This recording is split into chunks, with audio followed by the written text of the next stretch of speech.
All right, we're rocking and rolling. We're doing good. Hello, happy Thursday. Welcome to another Lunch and Learn with Purse Strings. My name is Maggie Nielsen, and I'm a partner here at Purse Strings. We are all about providing women all that knowledge and skill about their finances, get some of those foundations and the wheels turning. But then when you're ready to plan for your retirement, maybe you just got married, thinking about being a stay-at-home mom, maybe you're going through a divorce or whatever it may be, we have top tier financial professionals willing, ready, and able to serve you. We call those our Purse Strings approved professionals, and Andrew Rose is one of them. So we're so excited to have him on today to talk about, stay at home moms and really, some of those common concerns, options, and challenges that they go through. But before we dive into all that fun, Andrew, could you give us a little intro of who you are and what you do? Absolutely. Thank you, Maggie. Appreciate the opportunity to be here today. And so Andrew Rose out of Raleigh, North Carolina, financial planner, been in the industry for 16 years. I was a finance graduate and decided at the age of 22 to give financial planning a shot and love it. And, one thing that really drew me to this career was the opportunity to work with people and help them plan for the future. And throughout the years that I've been doing this, I found that the majority of my clientele tend to be successful females, and especially folks in the business market. So when I learned about Purse Strings, it was a great opportunity, again, to share knowledge and wealth and be a further resource for folks out there, not just locally, but across the country. My practice really tiers on three things: retirement income planning, wealth management, and wealth building, especially for charitable purposes, and then also business planning. So like I mentioned, a lot of folks I work with are business owners in some aspect where they're self-employed or they do own a business or multiple businesses. So as you know, a lot of the financial stuff out there is integrated between your personal well-being and your business well-being too. Awesome. Yeah, those are definitely intertwined. So we're so glad to have you on today and have you share your expertise. For anyone tuning in live, please feel free to throw in any questions or comments into the chat. We're happy to get to those. And if you're watching the replay, you can still throw them in the chat or the bottom, and we'll work on coming back to those questions. But stay-at-home moms, they're usually, doing the mom job and are not the income earner. So what are some common concerns you hear a lot from stay-at-home moms about saving for their future and for their retirement? That's a great question. So, one of the biggest concerns I have is obviously there's no direct income from them. Yeah. So oftentimes, when we talk about the concerns they have, it's one, just being aware and part of the process of the planning with income. Because what I find oftentimes too is generally, not always the case, but generally, if they do have a financial advisor, usually it's a relationship that the breadwinner or the spouse who is working has that relationship with. And I've heard that so many times from stay-at-home moms. They're like, we've got an advisor, I think. I've never met him before. I'm not part of the conversations. So, being in the know, so to speak, is one big component and a concern I see a lot of times. Along with that, from a risk management plan, that tends to be a concern again, especially for the spouse who's been out of the workplace for 5 or 10 years. They know, oh my gosh, if something happened to my spouse, they couldn't work, they passed away, they lost their job, they got sick or injured. They can't just go get a job the next day and potentially maybe not even get the same income that they had beforehand. And these are, again, a lot of times you see that with spouses who have, advanced degrees in law or even medicine where, they've got the knowledge base, but over a period of time of years, that world changes. So that's a big concern. And then thirdly, I'll say another concern is, again, having resources, assets that are theirs as well. And I've seen that a lot of time be a concern, just given the fact, especially if someone wasn't in the career field that long before starting a family. Oftentimes, again, the breadwinner, so to speak, tends to build the assets in their name or have that control as well. So that tends to be a big, I wouldn't say a conflict at times, but I've definitely had in conversations where it's like, hey, I would like to build some wealth too. And, not have my spouse have the $1 million account or $200,000 account. So I'd say those are probably the biggest three concerns that I hear the most often. Yeah, I definitely agree with those as I've heard a lot of those myself. And, these are why we want to bring these conversations to the table is we know these women have these concerns, especially we've seen, the great divorce getting a higher rate and not like we're planning to go there. But there is things about having money in your own name and being able to get a job again, because while you have been at home, they've been climbing up the ranks because that's what you do when you're in the workforce. So you wouldn't come in at that high salary range like your partner is already earning. Mm-hmm. And 100%. so, what are some options women have to kind of face these challenges and start investing for their future, even though they're not earning an income? Yeah, absolutely. So one of the first things, and again, couple by couple, situation really dictates one, Yeah. who is controlling the finances. So we see it a lot of times where it can oftentimes be one of the responsibilities of the stay-at-home mom, in addition Mhm. to, hey, I'm handling the kids, taking care of the house. I'm also doing all the budgeting and, paying all the bills, etc. So oftentimes in that situation, it is imperative to have from a planning component, both spouses involved. Because I've seen that Yeah. too, where, I get introduced to the breadwinner and they're like, well, yeah, I bring home the money, but I have no idea where it goes from there. And oftentimes, that stay at home mom wants some guidance and they Yeah. want to know, am I doing the right thing? We're putting money Right. here for the future, or should we pay down this debt? How should we pay for school when the kids go if it's private education? So oftentimes there are still a lot of questions floating around where if they don't have a planning relationship with an advisor, oftentimes they're having to make that decision themselves, and it may not Right. be the best thing. Or they're trying to source the information, and it could be, as we know, you ask your friends or family, and everyone's got an opinion. Or it could be a Google search that, again, is a dead end road and they don't get the information they need. So that's a big opportunity, first and foremost. But from there, oftentimes what we talk about again is with spouses to have joint accounts, predominantly be jointly listed. So if it's money market accounts, checking accounts, as well as investment accounts, brokerage Okay. accounts. And the benefit to that, again, being, God forbid, if the breadwinner or the working spouse passes away, that Yeah. money is automatically theirs. They don't have Right. to worry about going to the financial institution to try and get funds out. So that's an important component for liquidity.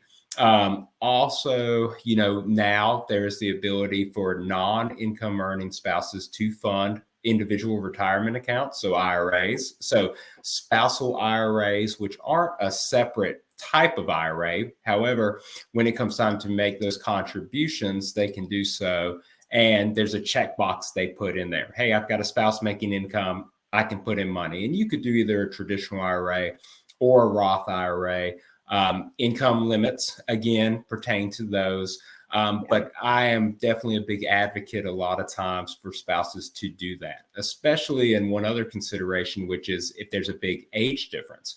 As Yeah. we know, women tend to outlive us men. Yeah. And, if you've got a spouse, a male spouse who's 10 years older than you, statistically, they're going to pass away sooner. So, Right. one thing we want to make sure again is cover that longevity risk for the stay-at-home mom and help plan for that sooner than later. And ultimately, my goal is I can work with clients while they're still in their wealth building stages so that they can do it to accommodate those risks. Yeah. And I would say that's probably the most common. And then, of course, if there's ever the desire again to have their own kind of individual accounts, if you will. So where, hey, it's in my name, it's my money, etc. And I've seen that work. There are times where couples will have, separate finances. Hey, I've got Yeah. my checking account, you got yours. So sometimes, again, if the marriage and the unison can work under that light, then sometimes we Right. will build things. But again, look at it from a plan for the family as a whole, even if it is individualized pockets of money, if you will. And I like how you mentioned, yeah, to make sure both names are on a lot of those accounts. Because just because you're married doesn't mean that that is kind of joint money. You need both names on there typically. But when you, and correct me if I'm wrong here, but for, an IRA, that usually can only have one name on it, correct? That's right. Exactly It's right. And that's the benefit of having that. So again, if right. the earning spouse, is funding a 401k or something like that through work, that is the advantage of having those retirement assets in the other spouse's name. Right. And then even, of course, for tax purposes. So if there is Yeah. the ability to deduct that contribution, or again, they're looking for some more tax-free wealth, so utilizing Roth IRAs, that's another benefit as well of having separate accounts and separate accounts per person. But then again, to get some tax benefits if that's another goal that they have there too. Which seems great to me because, yeah, your tax savings, you're saving for both people's retirement. So when you both retire, like you're living lavishly, whatever that looks like for you, and you're kind of funded rather than just putting all your eggs in just their account and growing that in different ways. You can kind of spread it and have those tax benefits. That's right. Exactly right. And I've seen that with retired couples. I had one client, she had a small Roth IRA and, they wanted to do a big bathroom remodel in their house because it was going to be their forever home. And she was like, this is my baby. I want to pay for it, and she kind of took the ownership and said, I'm fine taking money out of that account because it's tax Yeah. free. But you're right. There was a lot of ownership and she felt well knowing, hey, I saved this money, so therefore I get to treat myself and do this for Yeah. us. That's awesome. I'm so glad she got that new bathroom. We all love a Oh, new I know, bathroom. absolutely. And because then I know if somebody's writing in, a spouse's 401k, they might have access to it because they're the beneficiary, but that means they get access to it when their partner dies. That doesn't mean you can have access to it while they're alive, which is sometimes like these minute details people need to catch to really understand how these accounts work. 100%. You're exactly right. And that's, part of the planning concern again is, Yeah. in an event of, if a spouse is, at the hospital and Yeah. incoherent and yep, the other spouse, at home mom is trying to make everything work out. It's like, okay, we don't have a paycheck coming in, but I know there's some money somewhere.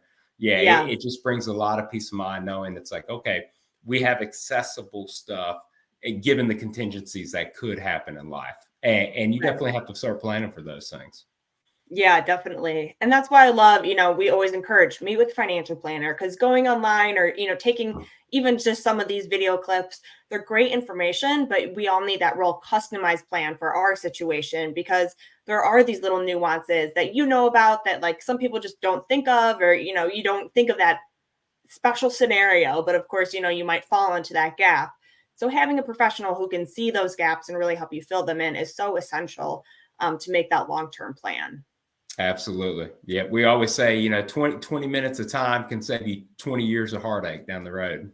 And why not just pay someone? Why reinvent the wheel and do all the research, That's right. Yeah. And that's another point. Time's important. We only get 24 hours a day. So yeah, you use it the way you want to use it and not on a Google search Exactly. on Sunday night. Yeah, exactly.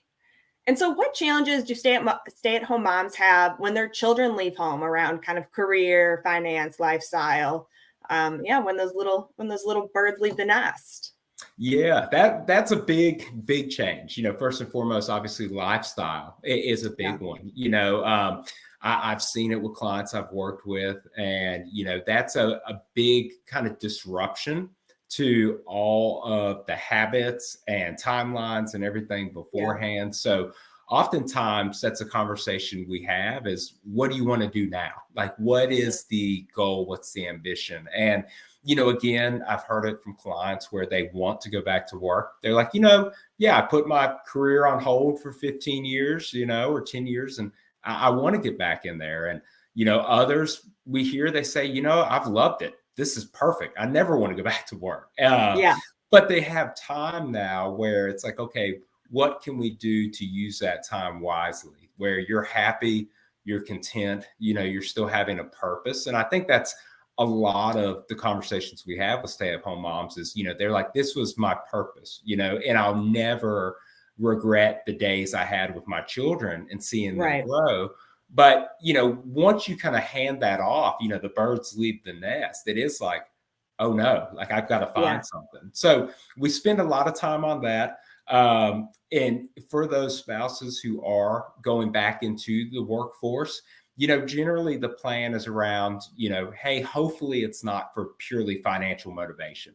Right. Hopefully it's not, I have to get back to work because our finances are such a wreck and I need to earn some income.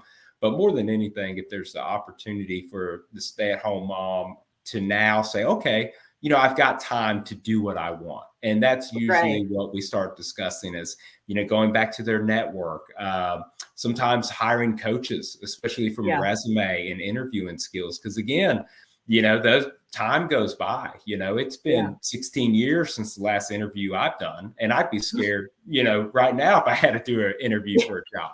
So those are big opportunities. And then, other things that I've seen is ones that want to start their own business too. So Mhm. sometimes maybe it's a hobby or something that they've always had some interest in. And again, if it's not so much income motivated, that is a real big opportunity to kind of bridge that gap in between, okay, kids are gone. I'm not ready to be retired and travel the Right. world. I want to do something. So, helping them plan to grow a business if that's a desire. And, again, what that business entails, is it, hey, I want to have a CPA office again and have 10 employees and grow it that way. Or it could be, hey, I want to start my own boutique. I want to go Yeah. online. I've seen people who've done it and I'm interested in this. So, that's always a fun planning component as well, just to let them dream and plan. But, that's the biggest hurdle and challenge, I would say, is that just awakening of, okay, life's different, but Yeah. being excited about it too. And not so much, oh, I miss the kids. I'm going to travel to bother them while they're off in college every week. And it's like the kids will Please still come don't. home. Yeah. They're going to come home. Don't worry. They'll still want to eat. They're still going to need money. So they know where to go. Yeah. But it can definitely be, again, a big change from that standpoint. And for both spouses too. I would say that as well as that's another conversation that we have is often, hey, as spouses, what are y'all planning to do now that the kids are Yeah. gone? Because that is another change where it's like, okay, for the last 20 years or so, it's been focused on the kids. And now Yeah. we can focus on us. So oftentimes I've had that where a stay-at-home mom will now say, I want to go back to work. The reason being is we can earn some extra money so we can do a lot of the things we put on the back burner, be it if it's travel or, buy that second vacation home, whatever Yeah. it might be. That tends to be, again, a goal-based discussion where we want both spouses involved to say, hey, what do you want out of life at this point?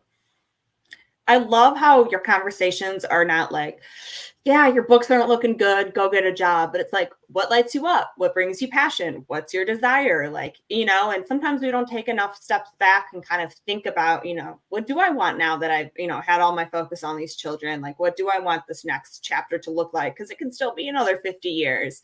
And so Mhm. it's very much like, do I want to start a business? Do I, what brings me joy? Well, how do I want to fill my days? Not just like, you need money, go get a job.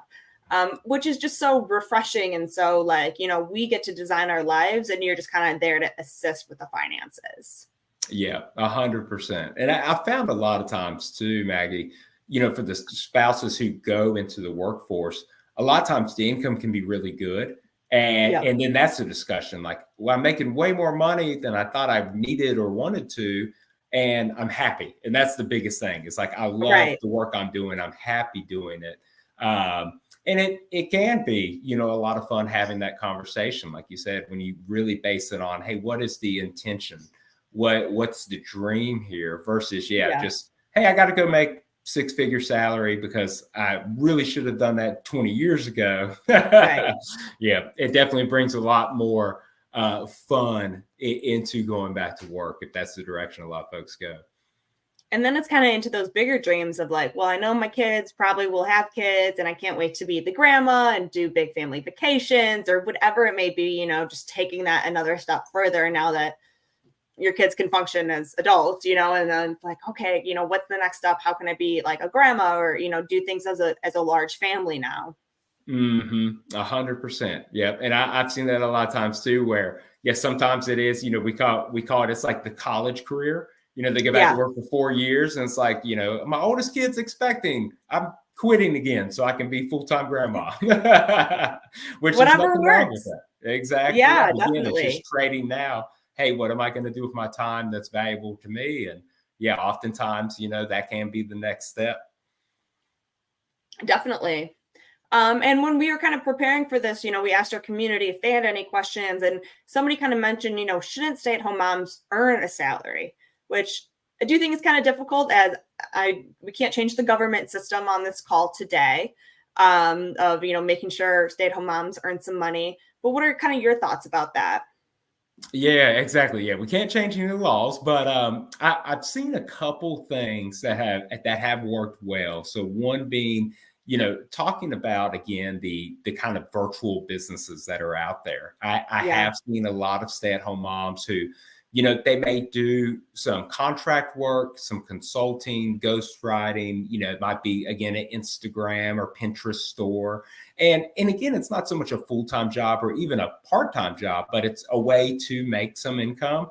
So I have seen a lot of stay-at-home mothers do that. Other times I have seen, again, if the other working spouse runs a business, they will employ their spouse. And a lot of right. times it can have some tax motivation behind it. Hey, pay your spouse. They can max out their 401k or their IRA. So that is a benefit. But I've seen that work out well a lot of times where, again, it's, hey, I can add my spouse on the payroll. They can help me with my books or my Right. marketing or, whatever it is. But again, they know, they're like, look, if I don't show up this week at all, it's okay. I'm not going Yeah. to get fired. So I'd say those are the two most common is, either be a business owner and have some ways to generate income on your own based on your Yeah. interests or hobbies, or two, yep, if your spouse is a business owner, see if there is a way to get integrated into that business, and you can definitely earn income from there. I've even seen it with clients where they're business owners, and on their website they'll put pictures of their children, and they're like, hey, Yeah. we were able to compensate our children, and Yeah. that money can go into an IRA for them, et cetera. So it could be done the same way as well under that sphere.